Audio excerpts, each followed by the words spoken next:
Tuli mu ggwanga lya Canada. Kiri eno kisa kinegula kitokota butokosi anti General Museveni Kyeyakoze Okwagala Okutemula Kyagulanyi Ssentamu Robert Bobi Wine ne Canada esitukiddemu. Yabadde alowooza bintu bijja kuba byangu naye ate kimulidde buli kubanga yagudde mu nsobi ennene, ensobi gyetasobola kumalawo olunaku olwaleero. Kati ensi yonna esituse lwa General Museveni ebikolobero bye, obutemu bwe, okumegga Kyagulanyi Ssentamu okumutira obwerere nga tewali musango. Wulira bino. Thank you for coming. We are at the Provincial Parliament of Ontario. You all know Toronto is the capital city of Ontario. People power! People power! Do not touch Bobi Wine. You cannot kill Kyagulanyi Ssentamu. Kyagulanyi Ssentamu is untouchable. Kyagulanyi Ssentamu is the eye of Ugandans. You touch Kyagulanyi, you touch Ugandans. We are here to deliver a petition to the Provincial Parliament of Ontario.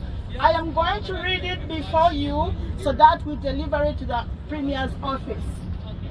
Urgent request for immediate action following the attempted assassination of the National Unity Platform President Robert Ssentamu Kyagulanyi. We are writing to bring to your attention a deeply troubling incident that occurred in Uganda on the evening of September 3rd, 2024. The National Unity Platform, Uganda's official opposition party, is gravely concerned and alarmed by the severe and unprovoked attack on our party president, Mr. Robert Kyagulanyi Ssentamu, also known as Bobi Wine, by Ugandan police forces and military forces. Bobi Wine, an influential opposition leader, former member of parliament, activist, a national superstar musician, was the target of a deliberate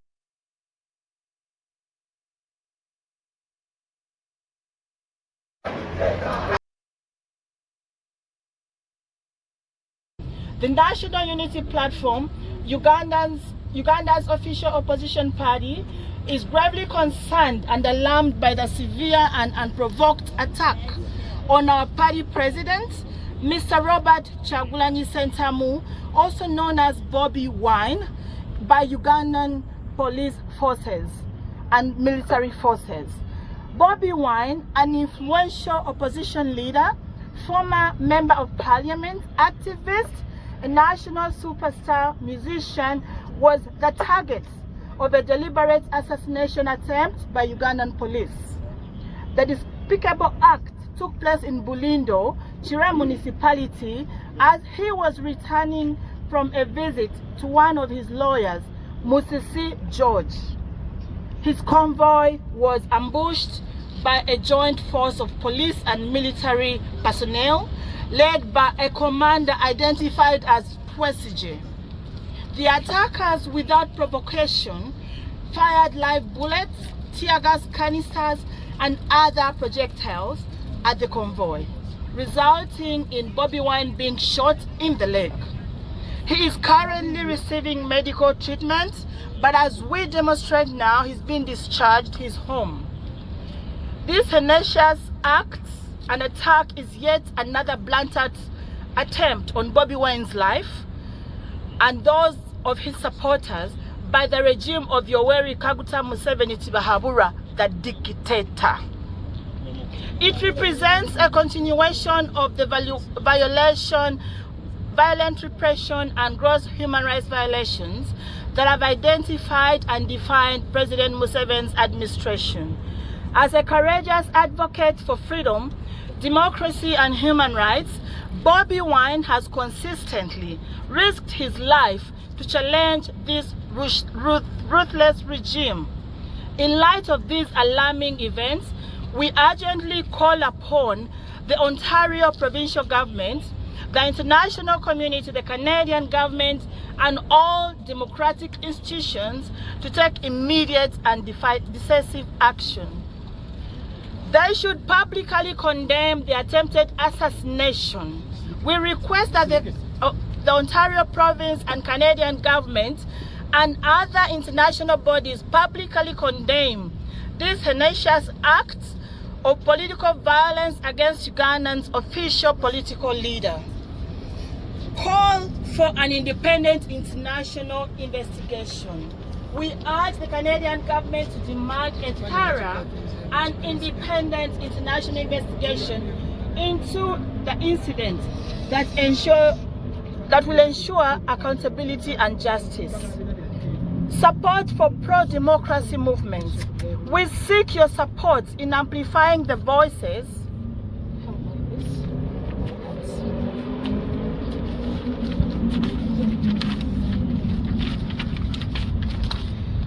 the National Unity Platform and other pro-democracy movements in Uganda by providing necessary resources and mobilizing international bodies to apply pressure on the Ugandan dictatorship and regime. We demand and ask you to demand for accountability from the Ugandan government. The Ontario provincial government and the Canadian government should demand that those responsible for this attempted assassination be brought to book, and that the Ugandan government respects the rights of its citizens and upholds democratic processes. The time for action is now. The lives of those who dare to speak out against tyranny and oppression are at risk. And the international community must not stand idly by this. Your support and immediate response are crucial in sending strong message that such flagrant violations of human rights will not be tolerated by the international community. We have attached a press release providing details of the incidents. We respectively request for urgent attention and action in response of this critical situation. Thank you for your consideration. I have signed as Doreen Ochoro Kajumba on behalf of the National Unity Platform Canada chapter and Ugandans that live in the diaspora and those that have been chased out of their country or forced to leave their country because of their political beliefs. Stand with us now or never. People power! Power, power! People power! Power, power! People power! Power, power! NUP! Everywhere! Everywhere! NUP! For God and my country, we are dropping the petition to the provincial office. Wait for us here, we will be back shortly.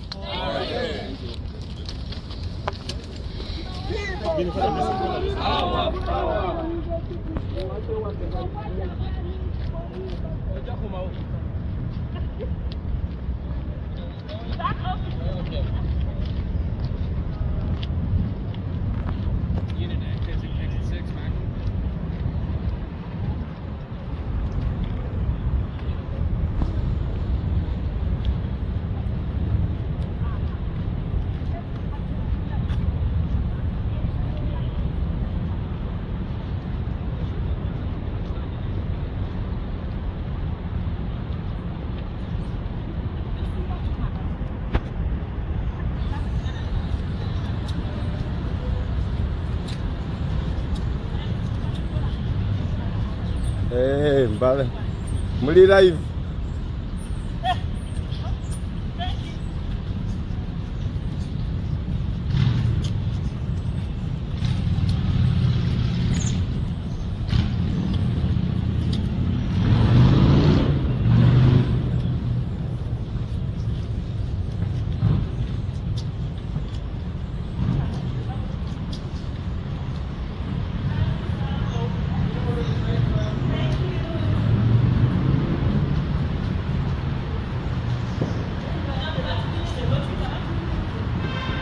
Batulinze abakyala bano bemulaba ababiri ba Iron Ladies batwala ekiwandiiko namutayika eri gavumenti ya Canada.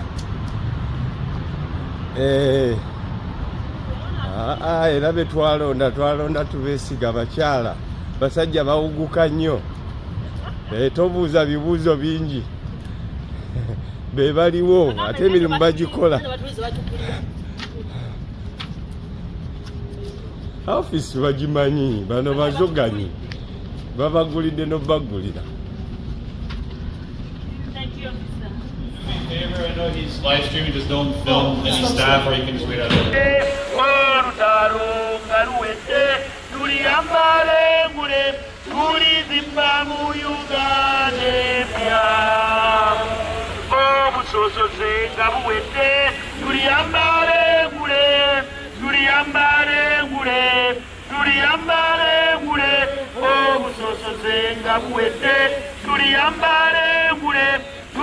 Zimba mu Uganda tuliyambala our power people power NUP everywhere NUP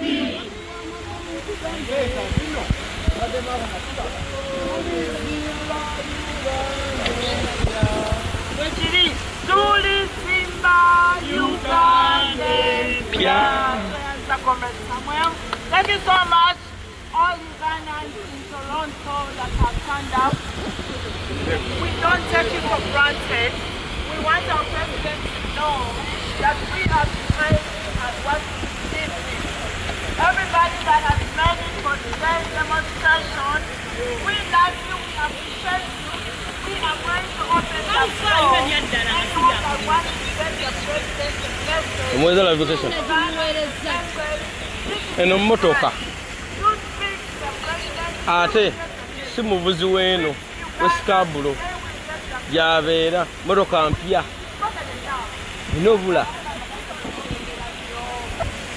kati agambye ayisa liki kubanga alina parkinga either wali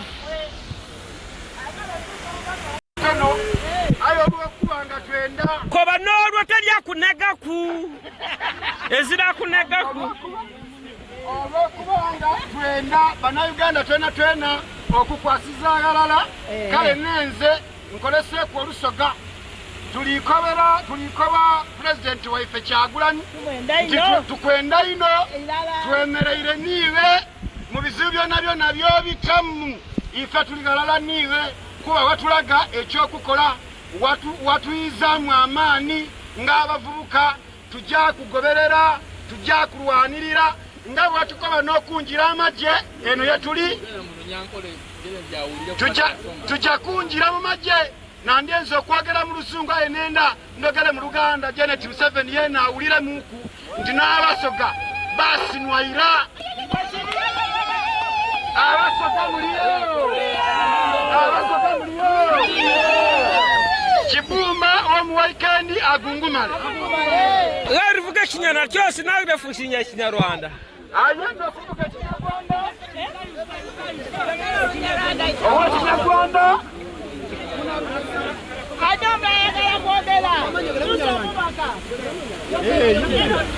ovuga Ekinyarwanda kyose orufunze Ekinyarwanda kyose vunza Agostiyani nasomera okulaba Mose izina lyange banyita Toni iwacu ni Kamara tovuye mu Uganda tovuye hano Canada bannange sinnafuwako mu Uganda murumvisha uyu Museveni ni umusatsi Museveni n'amabbi Museveni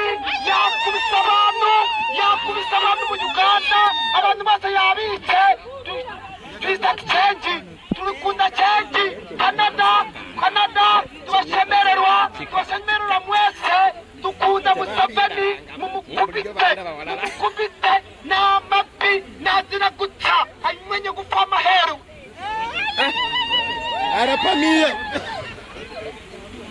people power, our power, people power. First and foremost, we send a message of hope to the president for what happened yesterday. Second, we send salutation to the Canada police for the protection that has been given to us. I want to remind the Uganda police that Article 211 of the Constitutional Republic of Uganda, it emphasizes or it establishes Uganda police, and one of the duties is to protect the people of Uganda, their life and property. However, it is demeaning that it is the same Uganda police that is being used by the junta, being used by the dictator himself. However, I applaud you, like I mentioned earlier before. Comrades, don't give up, stay committed, stay united. And I will also want to appreciate the president himself. Our motivation into politics, or our foray into politics, was inspired by him. And indeed, we shall never give up. Comrades, don't sell out. And indeed, let's stay united. People power. Our power. Our power. People power. NUP. Everywhere. Everywhere. People peace. People.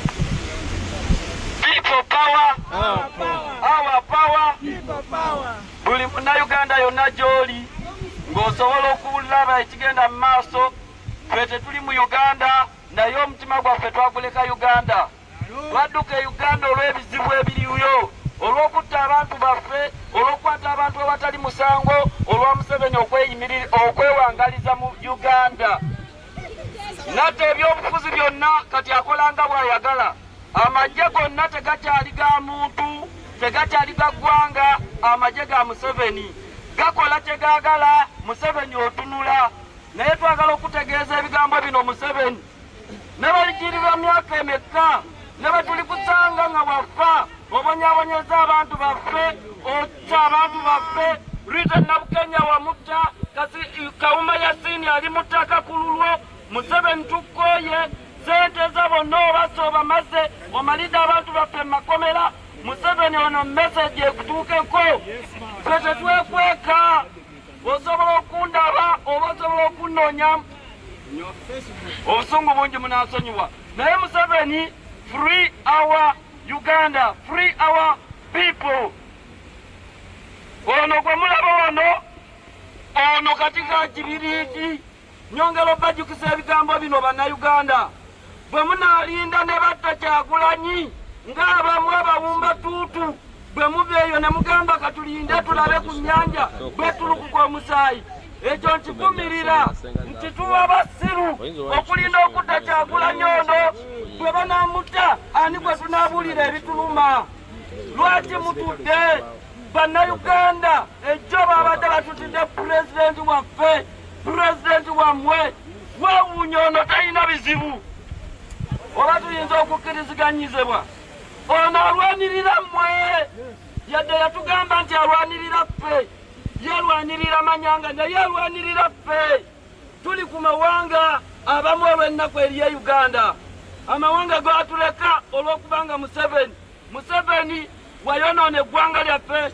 Free Bobi Wine, ono takwatibwako, never tasongebwamu, never Kyagulanyi tagwambwako, never tasobya byebyange. Amanya don't read. Kyagulanyi ne bwafuuwa mugamba bugambi wanyi perfume. Amabala gange ni nyodo Kajumba Amoti. Gamba. Bazarutoro oba Lunyoro. Amabala gange ni nyodo Kajumba Amoti. Bazarunyotoro. Bakuli 40. Abakugamba struggle ya Abaganda muswende. Muswende muno. Nyowe ayambaho mu Canada munu ndi mwana mutoro nzalwa ya 40 hali bukuku uko kwito okumuka hati ninyenda kubaza na Uganda police nugira mbaile gicho omusaijo bakweta kwesite noyenda kutedisasi president wetu ninyenda kugambira osogira kino kintu kya Abaganda bonka nangwa Abanyayuganda tukasalaho twenda tuchuse ebyobufuzi byaitu mu Uganda. Omuntu ono okwata Kyagulanyi n'aba nakwata nyowe nga Kajumba nyowe obutoro kajja kwera tititi. Museveni otukire emyaka 40 abantu bangi ne bagira itwa abatoro tutungira mu muno mu bufuzi bwawe baitu biringa ebyo twaire Museveni yongera kwata Kyagulanyi nosera olutalo mu Uganda nanti mugamba NUP y'Abaganda bonka kamba olutolo mumanya ndi mutolo empago yange ni nyawa moti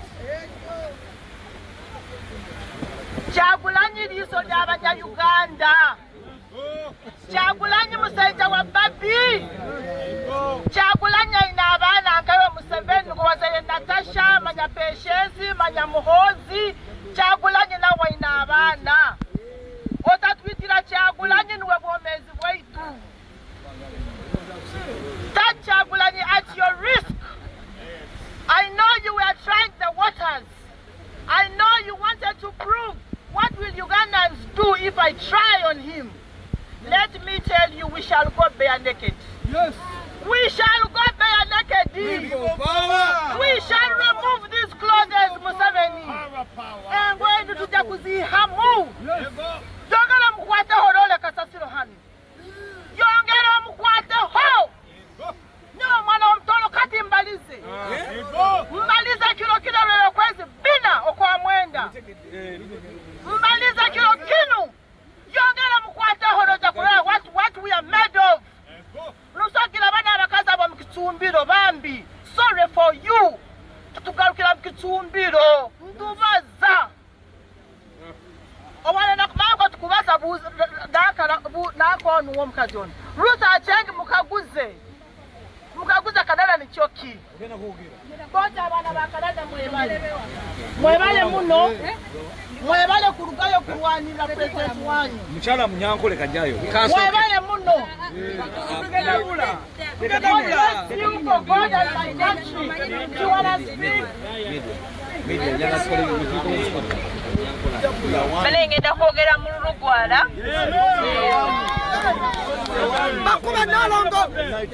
Message mani feled mailife baruaga, bayumbega, bakoboko, aringa, yumbe. Message ni mailife mini mango pika amadi pika.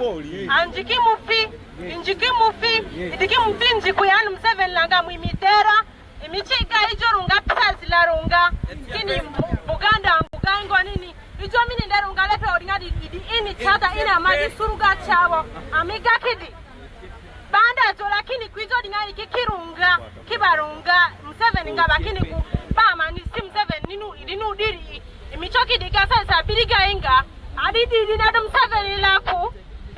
Amichoki diga godi side siringa. Bama nisi Museveni side suudili dini derari. Lanziki mufi adiki mufinzi kwa makicho ojola kini ku ngari digaba simu ya ingola ngari njia mamfijo zena mani nikula kisadisi ya nikikidibo sadisi ina ama kanti tutanobo ama kiyumbega bikidi ndelela ama kisadisi baza liyo ini jo bipitu inila akotita sasa madle mani sasi angula siku ingo nila idira dau abikidi ya maandele ama kivule makitos pamini nde vule vile banu mbele kote ruriki anziki mufi adiki nga mufinzi kuyani ijo rungale pisadi Buganda anguga ingo niki amake anda njebega disimike anda imiboikise imibisa njosu business king imisene belekeni sadi imete alio mairusi bamumve joya hii mafu family yerego diga andeki di yerego sadi simituru Museveni mituru kunyanda yerego echino chigamba bane ntola kuchiza ko mu Uganda Museveni ene songeno ndi mwana nzaruwa waruwa tata wanga bamuyita yerego Museveni wamuteka ko musango no mugama muno musimanyi ali muyekera omusajja tabera wako muyekera ulemeseza abantu baffe mubase banange bine bigamo mba sere bisinga sagala kubyogera kubanze binetera obusungu bizitira amaziga mumaso musobola kubeera abantu baganda bantu bange ne mubeera ne mulaga bigenda kukapeninga mu Buganda wokka byasokera ddala ddeye waffe byatukibwa ddeye waffe bassa abantu baffe ebyakolebwa Museveni yabikola yagamba ayagala yereko agenda aberenga ayekera abantu naye yereko bwe yagala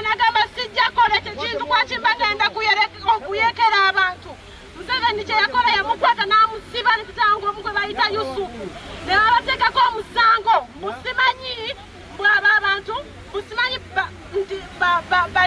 bayeekera naye ng'ajjukira yajjanga n'amusaba n'ayagala bagende bayekere ng'abantu bagende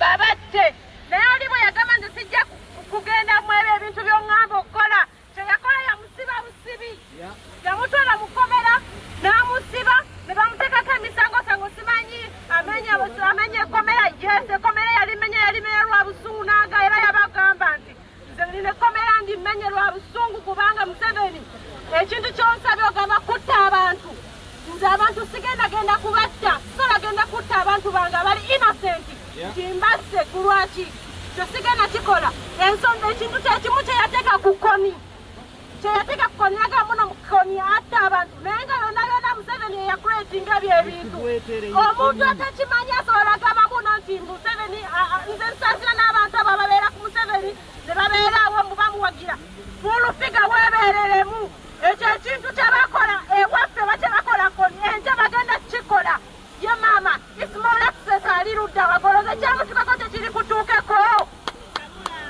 ekyo kyatuka ku ismail access nakyo kigenda kutuukako manya nti kirijja leero muganda we jjukira muzatabu kye yayogera yagamba nti wampologoma wampologoma teyamanya nti wampologoma nti teyali ateesa ne wampologoma nti nakyo kigenda kumulya teyakimanya mukola bye mukola ne wampologoma agenda kubalya temulowooza mulaba kigenda kukoma kwabo oba kigenda kukoma ku bana ba people power namulu mwennyini kigenda kubalya bannange baganda bange temulowooza nti ebintu bino mbuno nti biba bihappening eno ku Buganda bwokka abantu b'ewaffe eyo munoti mbasaba mwereereremu kati nzikimufi nzikulani in Uganda guiding under Durutu ililozinga baganda babusiraku ijo lilamwamana lepira lolusiamakutupi idogo zinyiringaga paka mbogo ga paki jatboga lolusipiri abikidindelela saisine amadeke amaziena maninga amakisi setu surike mabekikira amasike basesa maditsi amatakisa maskini ni kalito ukwaru amakisa diti usu desi ama country tujja kuchaza ku program akomekao our power lakini sadisi aduke amakisa kasejo ningadirulera program mujukira bino bigenda kubatukako omukomu people power nga temwerwanyeko bigenda kubatukako omunomu people power our power people power kulie mabegao ra cha people power our power our power yogera kozindalo kwekali tonyiga kwekali sebeza kumungo muzindalo gena maaso mu lulimi lw'ewaka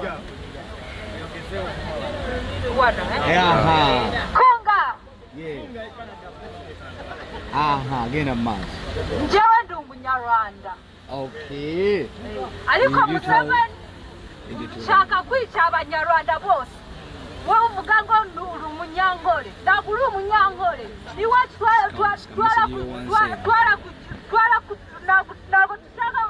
iwacu njyewe wavanye mu rugo ntabwo biri biyiza aka kanya urashaka kwica Uruswahili kubera ko ushaka ntabwo ushaka kuva mu ntebe yawe uzapfa nabi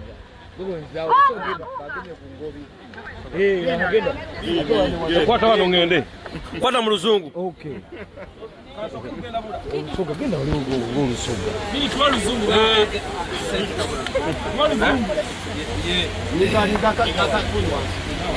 okamanyi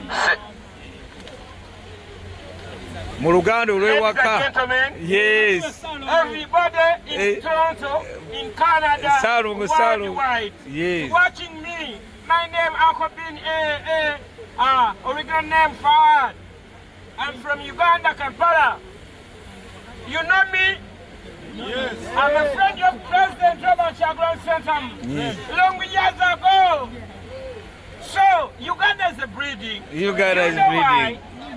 Museveni is making Uganda people of Uganda for slaves. I'm here to announce government of America, UN. We come a few days ago. We're talking about for terrorists. We come to attack Uganda. Terrorists is a Museveni. First terrorist is a Museveni. We understood? Terrorists is Museveni. Museveni is liar. How can you talk the power? How can they talk the people? We arrest Jamiru Mukuru. Wait, arrest Jamiru Mukuru. We put in the civilian court Jamiru Mukuru. How can you kidnap a clear civilian putting in court? Military. Court martial, exactly. How can you put it? How can you put a civilian in court martial? Listen to me. Some guys, the kinder, they put in the civilian court. How can you put in the Olivia Utaya? I'm a court. Let me tell you, I'll tell you the secret. Last years ago, 2 years ago, 2022, Museveni is correct the youth from the legions they put in the Congo, making the ADF, M23, the people collecting the Kabare, Kasese, we are killed. Mubende, even Kampala, who put in the Congo.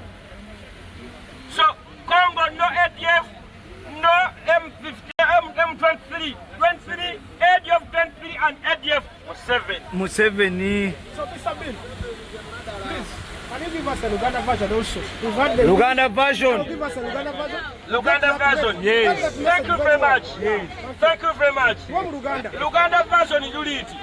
Omuntu akulira abatuju gavumenti yamekavudde ne UN okulabula Uganda nti abatuju bagenda girumba.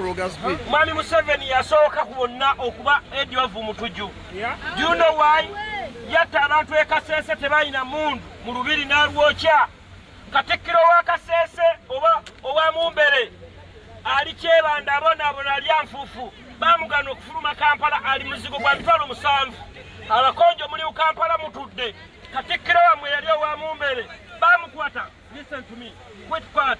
Gena mass. Focus my vote. Olaba. Katikkiro wabakonjo ali Kampala kyabona yagana okukkiriza. Bamutwala akkirize nti nno naliwo mutwali bayeekera ne babagana. Abayeekera ba ADF abali Congo baba kuŋŋaanya Kampala nga bayambibwako ba intelligence leaders omuli bakazimba mugalu omuli ba Bishop Lwere omuli ba Magi Kigozi da ku assassination ya mukama waffe lindako so kakati omuntu ateeka abatuju eyo ye mwami Museveni ayagala okutta omuntu ye mwami Museveni ongamba otya nti poliisi ya Uganda how can tell people know you are defense the people okuuma omuntu n'ebintu byo ng'omutta. Let me tell you okulabula bambega basindika eno n'aba SFC n'abakola ki bonna mwenna basindika eno e Canada mbasuubiza okubasasula mu muyiika. Amen. Ate tujja sasuliramu n'abaana bammwe. Amen. Thank you very much. Musogaddeko. Mu lulimi lwe musoga jakulire. Which camera am I using? I'm here. All right. Yeah. Get a president, gladiator, one love. This a music cocoa champagne there, so you don't know. Yeah, well, for them things know, but the people them want to kill my president. No, my youth, me no want to see that. Yeah, but so governor Bonabala, myself, mwebale kwenda president, mwebale kumusabira, Museveni. Tuliwalala ni omusaada waife. Museveni tujja kukola ku obulabe. Amina. Amina. Huyo mzee mabega. Mzee message be out mumwe support. baniriza nnyo bannaffe Mr.